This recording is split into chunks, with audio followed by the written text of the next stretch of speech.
تو سب سے پہلے تو ہم صداتی خطاب سنیں گے فضیلت شیخ حضرت مولانا خورشید احمد صاحب سلفی سے، لیکن اس التماس کے ساتھ کہ آپ کا جو صدارتی خطبہ ہو وہ 30 منٹ سے آگے کا ہو۔ بڑی نوازش ہوگی، بڑی مہربانی وبرکاتہ۔ ان الحمد للہ نحمده ونستعینه ونستغفره ونعوذ باللہ من شرور انفسنا ومن سیئات اعمالنا من يهده الله فلا مضل له ومن يضلل فلا هادي له واشهد ان لا اله الا الله وحده لا شريك له واشهد ان محمدا عبده ورسوله اما بعد فان خير الحديث كتاب الله وخير الهدي هدي محمد صلى الله عليه وسلم وشر الامور محدثاتها وكل محدثة بدعة وكل بدعة ضلالة وكل ضلالة في النار. قال الله تعالى في كتابه المجيد أعوذ بالله من الشيطان الرجيم بسم الله الرحمن الرحيم من عمل صالحا منكم من ذكر وأنثى فلنحيينه حياة طيبة. اسٹیج پر رونق افروز علماء کرام، بالخصوص اسٹیج سیکریٹری برادر مولانا عبدالرحیم صاحب عبیدی اور دور و نزدیک سے تشریف لائے ہوئے محترم حضرات، ماؤں اور بہنوں، بچوں اور جملہ حاضرین کرام، جیسا کہ آپ لوگ میری آواز سے محسوس کر رہے ہوں گے کہ نزلہ زکام سے میں پریشان ہوں اور بخار بھی ہے، اس لیے میں 30 منٹ کی پابندی نہ کرتے ہیں بلکہ اس سے پہلے ہی اپنی بات ختم کرنے کی کوشش کروں گا انشاءاللہ. ہمارے عزیز مولانا عبدالصمد سراجی سلم اللہ، یہ ان کی دعوت تھی، اصرار تھا، میں ان کی اصرار پر حاضر ہو گیا ورنہ میری طبیعت خراب چل رہی تھی. تو میں نے آپ حضرات کے سامنے قرآن حکیم کی ایک آیت مبارکہ کی تلاوت کی ہے، جس میں اللہ رب العالمین نے فرمایا من عمل صالحا منکم من ذکر و انثی، جس نے بھی کوئی نیک کام کیا تم میں سے، خواہ مرد ہو یا عورت ہو، فلنحیینہ حیاۃ طیبہ، تو اس کو ہم پاکیزہ زندگی عطا کریں گے. تو پہلی بات تو یہ ہے کہ اس کے اندر عمل صالح کی ترغیب دلائی گئی ہے، بھلائی کے کاموں کی ترغیب دلائی ہے کہ مرد اور عورت سب کو کار خیر کرنا چاہیے، اچھائی اور بھلائی کا کام کرنا چاہیے. دوسری بات جو اصل میں کہنی ہے وہ یہ ہے کہ ہمارے مذہب اسلام میں عورتوں کا مقام اور مرتبہ اور ان کی عزت و تقریب کیا ہے. تو اس میں دو چیزوں کی طرف اشارہ کروں گا. ایک تو یہ کہ عورتوں کا مقام اور مرتبہ اور تقریب اسلام میں کیا ہے، اور دوسرے یہ کہ جو اعدائے اسلام ہیں یہود اور نصارہ اور عورتوں کے حوالے سے اسلام کو بدنام کرنے کی مضمون کوششیں کر رہے ہیں، ان کا جواب بھی میں دینے کی کوشش کروں گا. اللہ سبحانہ و تعالی ہمیں حق اور سچ بات کہنے کی توفیق عطا فرمائے. دیکھیے آیت مبارکہ میں کیا بات کہی گئی کہ جو بھی مرد یا عورت تم میں سے نیک کام کرے تو اس کو میں پاکیزہ اور خوشگوار زندگی عطا کروں گا. تمیز نہیں ہے مرد اور عورت میں کہ صرف مرد ہی کا ذکر ہو رہا ہے، مرد ہی کو اللہ سبحانہ و تعالیٰ عدل سے نوازے گا، مردوں ہی کو پاکیزہ اور خوشگوار زندگی عطا کرے گا، مردوں کو ہی اللہ سبحانہ و تعالیٰ جنت میں داخل کرے گا. ایسا نہیں ہے. مرد عورت میں کوئی تمیز اور کوئی تفریق نہیں ہے. جو بھی نیک عمل کرے خواہ مرد ہو یا عورت ہو تو دونوں کو اللہ سبحانہ تعالیٰ پاکیزہ زندگی عطا کرے گا، اجر و ثواب سے نوازے گا. اس کو ہماری ماں اور بہنوں کو بھی سمجھنا چاہیے کہ ہر حال میں کوشش کرنی چاہیے پاکیزہ عمل کی، نیک عمل کی. جب اللہ سبحانہ تعالیٰ کے ہاں ہم لوگ حاضر ہوں گے تو وہاں ہمارا کیا ہوگا کہ جو اللہ سبحانہ تعالیٰ کے سامنے ہم پیش کر سکیں گے. مولانا عبد الکریم مسلم نے کہا جب قیامت میں خدا پوچھے گا اے بندو میرے، دیوان گلشن والے مولانا عبد الکریم مسلم، جب قیامت میں خدا پوچھے گا اے بندو میرے باقی دنیا سے مجھے دکھلاؤ کیا لائے ہو فن. یہی سوال کرے گا اللہ سبحانہ تعالیٰ. کسی کے مالداری، کسی کے کپڑے، کسی کے محل اور مکان اور تجارت بزنس، اس کا سوال نہیں ہوگا. نیکیوں کا جو ذخیرہ لے کے جائے گے اسی کے متعلق اللہ سبحانہ تعالیٰ سوال کرے گا. فرمایا اللہ سبحانہ تعالیٰ نے سورہ 3 میں اِلَّا الَّذِينَ آمَنُوا وَعَمِلُوا الصَّالِحَاتِ فَلَهُمْ أَجْرٌ غَيْرُ مَمْنُونٍ. انسان کو اللہ نے پیدا کرنے کے بعد اسفل السافلین میں پہنچا دیا ہے. اب اس کے کردار کی وجہ سے، برے اخلاق کی وجہ سے، برے عقائد کی وجہ سے، برے اعمال کی وجہ سے انسان کو اللہ نے اسفل السافلین میں پہنچا دیا ہے. لیکن اسفل السافلین میں جہنم میں جانے سے کون لوگ باقی رہیں گے؟ اِلَّا الَّذِينَ آمَنُوا وَعَمِلُوا الصَّالِحَاتِ، وہ لوگ جو ایمان لائے اور عمل صالح کیا. اور اتنے نہیں ہے بلکہ کیا فَلَهُمْ أَجْرٌ غَيْرُ مَمْنُونٍ، ان کے لیے ختم ہونے والا، نہ ختم ہونے والا اجر رہے گا. کوئی حد بندی نہیں ہوگی. جس طرح سے کہ آپ چشمہ ایک روایت سے آپ کو سمجھاؤں، آپ کے گوش گزار کروں. اللہ سبحانہ تعالیٰ رسول اکرم صلی اللہ تعالیٰ علیہ وسلم نے ارشاد فرمایا ہے کہ دن قیامت کے کیا ہوگا؟ جب یہاں دنیا میں کوئی ایک بندہ اللہ کے راستے میں ایک دانہ خرچ کرتا ہے، کھجور کا ایک دانہ ہی خرچ کر دیتا ہے، تو اللہ سبحانہ تعالیٰ یربی اس کی ایگریکلچر کرتا ہے، اس کی کاشت کرتا ہے. کما یربی احدکم فلوہ، جیسے کہ آپ میں سے کوئی اپنے گھوڑے کے بچے کی پرورش کرتا ہے. بچہ بھی پیدا ہوا ہے، گرتا ہے، پڑتا ہے، وہ سنبھل نہیں پاتا ہے. انسان اس کو اٹھاتا ہے، صاف کرتا ہے، پھر اس کے بعد اس کے جسم کے مطابق اور اس کے عمر کے مطابق اس کو غذا دیتا ہے، دھوپ میں لے جاتا ہے، سردی سے بچاتا ہے اور شدت تپش سے بچاتا ہے، وغیرہ وغیرہ سب کچھ، یہاں تک کہ وہ جوان ہو کر گھوڑا ہو جاتا ہے. ایسے ہی اللہ سبحانہ وتعالی آپ کے ایک کھجور کی گٹھلی کی، ایک گیہوں کے ایک دانے کی وہ ایگریکلچر کرے گا، کھیتی کرے گا اور اس کو بڑھاتا رہے گا، یہاں تک کہ بڑھتے بڑھتے وہ احد پہاڑ کے برابر ہو جائے گا اور وہ آپ کے نامہ اعمال میں تولا جائے گا. یہ اِلَّا الَّذِينَ آمَنُوا وَعَمِلُوا الصَّالِحَاتِ، بے شک مگر وہ لوگ اسفل السافلین میں نہیں جائیں گے، جہنم میں نہیں جائیں گے کہ جن لوگوں نے جو ایمان لائے اور عمل صالح کیا. فَلَهُمْ أَجْرٌ غَيْرُ مَمْنُونٍ، نہ ختم ہونے والا اجر ان کے لیے ہوگا. تو یہ اجر کی فضیلت ہو گئی. لیکن میں یہ بتلا رہا ہوں کہ اسلام نے مرد اور عورت میں تفریق نہیں ہے. کیسی تفریق نہیں ہے؟ صنفی تفریق تو ہے ہی.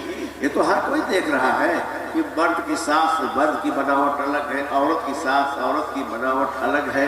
لیکن حیثیت اور درجہ جو اجر و ثواب کے اعتبار سے ہے، جو انسانیت کا رتبہ ہے، مقام ہے، اس میں کوئی فرق نہیں دیا اسلام نے کیا کہ عورت کا درجہ گھٹیا ہے، کمزور ہے اور وہ ایسی ہے ویسی نہیں. دیکھیے قرآن کریم سورہ روم کی آیت مبارکہ میں اللہ نے فرمایا وَبِالْآيَاتِهِ أَنْ خَلَقَ لَكُم مِّنْ أَنفُسِكُمْ أَزْوَاجًا لِتَسْكُنُوا إِلَيْهَا وَجَعَلَ بَيْنَكُم مَّوَدَّةً وَرَحْمَةً. اللہ سبحانہ وتعالیٰ کی بہت ساری نشانیاں ہیں. ان نشانی میں سے ایک نشانی یہ ہے اس نے تمہارے ہی درمیان سے تمہارا جوڑا بنا دیا ہے. اور تمہارے درمیان مہربانی و محبت کے جذبات پیدا کر دیا ہے. یہاں نفل ہو تو سے باب رکھ دے، دونوں کا رنگ یکساں ہو، دونوں کا وزن یکساں ہو، دونوں کی قدر یکساں ہو، وہ دونوں آپس میں زوج ہو جائیں گے. اسی طرح سے دو قلم رکھ دیجئے، دونوں کا رنگ یکساں، دونوں کی قیمت یکساں، دونوں سب کچھ یکسانیت ہے، تو دونوں زوج ہو جائیں گے، ایک دوسرے کا جوڑا ہو جائے گا. ایسی بہت ساری چیزوں کی مثالیں ہیں. تو اللہ نے عورت کو مرد کا جوڑا بنا دیا، مرد کو عورت کا جوڑا بنا دیا ہے.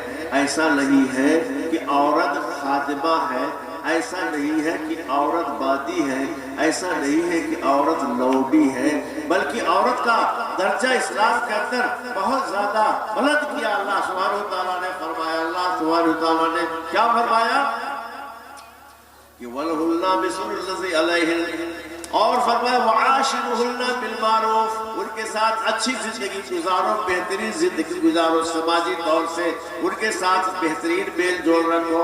اور اللہ سبحانہ وتعالیٰ نے فرمایا هُنَّ لِبَاسٌ لَكُمْ وَأَنْتُمْ لِبَاسٌ لَهُنَّ، کہ وہ تمہارے لیے لباس ہے اور تم ان کے لیے لباس ہو. لباس سے بدن ڈھانکا جاتا ہے، تن ڈھانکا جاتا ہے، اور خوبصورتی بھی حاصل کی جاتی ہے، سردی گرمی سے بچا بھی جاتا ہے. تو ایسے ہی مرد عورت کے لیے ہوتا ہے اور عورت مرد کے لیے ہوتی ہے. مرد عورت کی عزت و آبرو کی حفاظت کرتا ہے، اس کی کفالت کرتا ہے، اس کی ساری ضرورتوں کو پوری کرتا ہے، گناہوں سے بچتا ہے.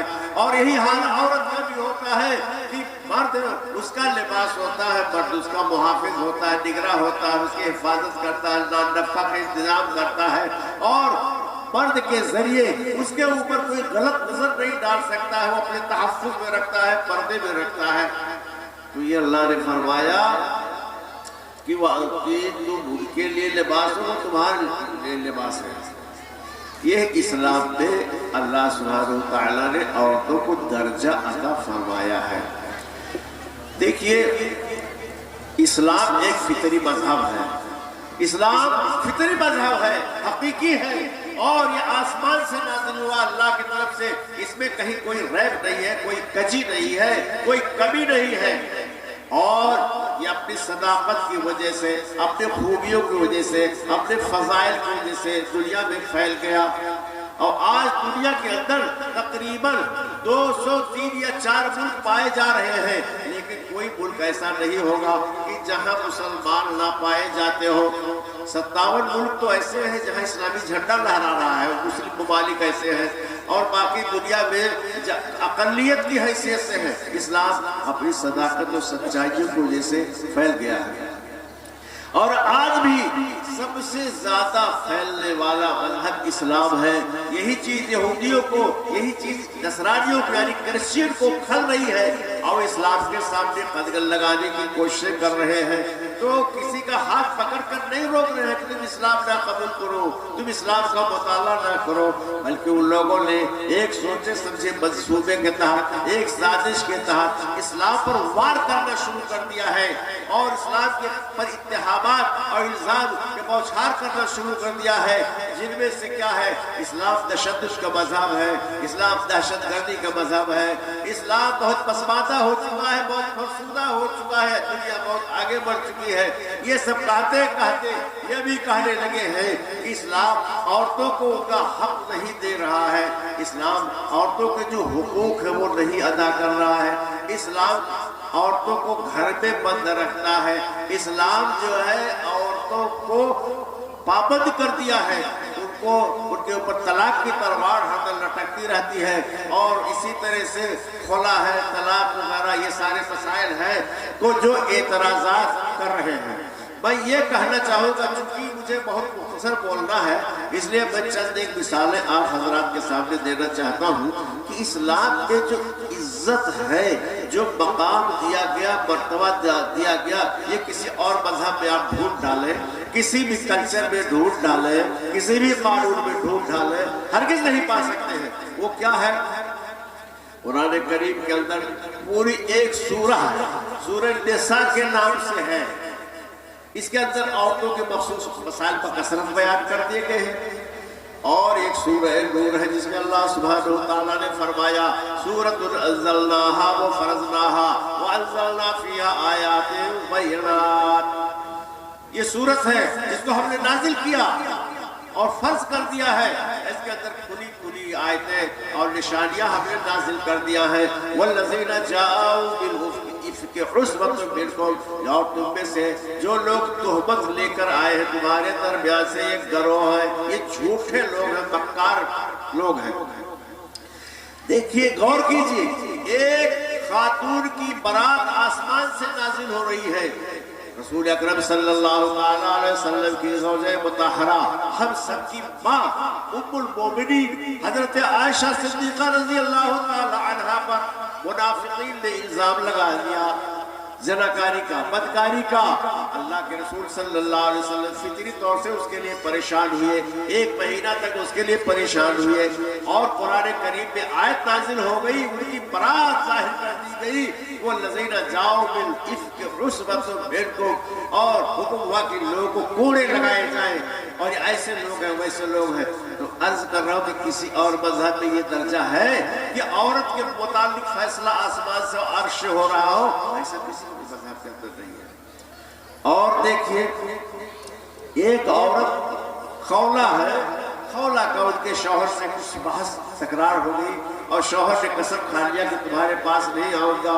اللہ کے رسول صلی اللہ علیہ وسلم کے پاس آ کر کے اپنا مسئلہ بیان کرنے لگی کہ یہ تو ہمارے شوہر بوڑھے آدمی ہے اور مجھ کو اپنے ماں کی مثل قرار دے دیا ہے، یا مجھ سے جو ہے اینا کر لیا ہے۔ اب بھلا یہ بتائیے کہ ان کی خدمت میں کیسے کرنے جاؤں گی، جب میں قسم انہوں نے کھا لیا ہے ماں کے درجے میں ہو گئی، میں کیسے ان کی خدمت کرنے کے لیے جا تو میرا بدن وہ نہیں چھو سکتے، میں ان کا بدن نہیں چھو سکتی ہوں، اس لیے کہ اب میں ان کے اوپر حرام ہو چکی ہوں جب تک کہ اس کا کفارہ نہ دے دے۔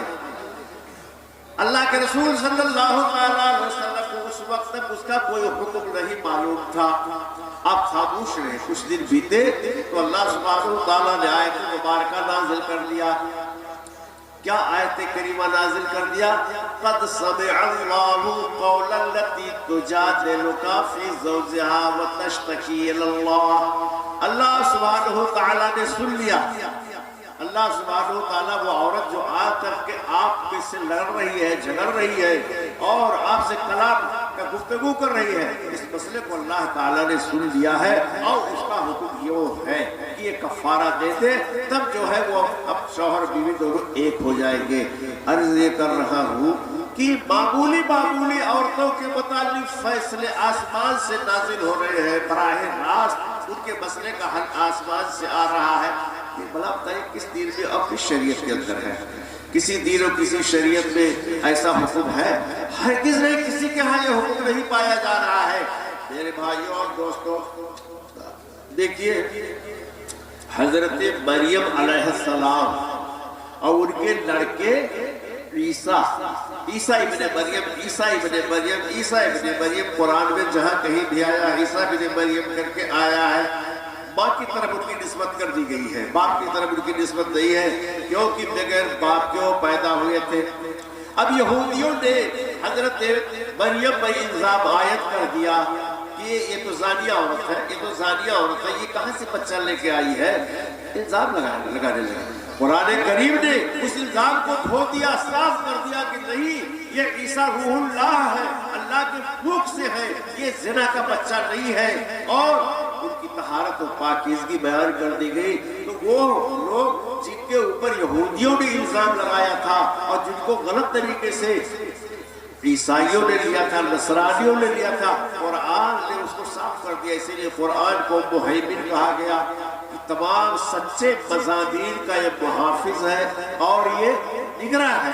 یہ قرآن کریم کا اور اسلام کا کمال ہے۔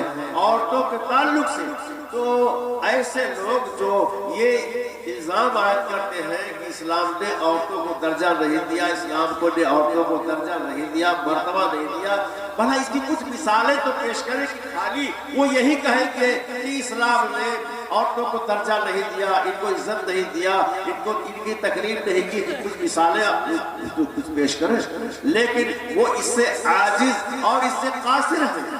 اور میرے بھائیوں اور دوستوں، کچھ اور مثالیں میں آپ کو دینا چاہوں گا۔ آپ لوگوں میں سے ماشاءاللہ بہت سے لوگ گئے ہوں گے، حج کیے ہوں گے، حج کی سعادت حاصل ہوئی ہوگی، اللہ تعالیٰ قبول فرمائے۔ حج کا عمرے کا ایک رکن ہے صفا اور مروہ کے درمیان سعی کرنا، 7 چکر لگانا۔ یہ کس کی یادگار ہے؟ ایک خاتون کی یادگار ہے، ایک عورت حضرت حاجرہ کی یادگار ہے۔ بھلا آپ بتا سکتے ہیں کہ کسی اور بھی مذہب میں ایسے کسی عورت کو یہ عزت دی گئی ہو کہ اسلام کا جو 5واں رکن ہے حج، اگر یہ کام کیے پورا ہی نہیں ہوگا؟ کسی بھی مذہب میں اس کی مثال نہیں ملتی ہے، اور اگر کہیں ملتی ہے تو ذرا آپ کو بھی معلوم ہے، بتانے کی ضرورت نہیں ہے کہ کس انداز سے اور کس طرح سے ان کے ناموس کو بگاڑا گیا ہے اور کس طرح سے انہیں سر بازار رسوا اور اعلان کیا گیا ہے، یہ سب آپ لوگ جانتے ہیں۔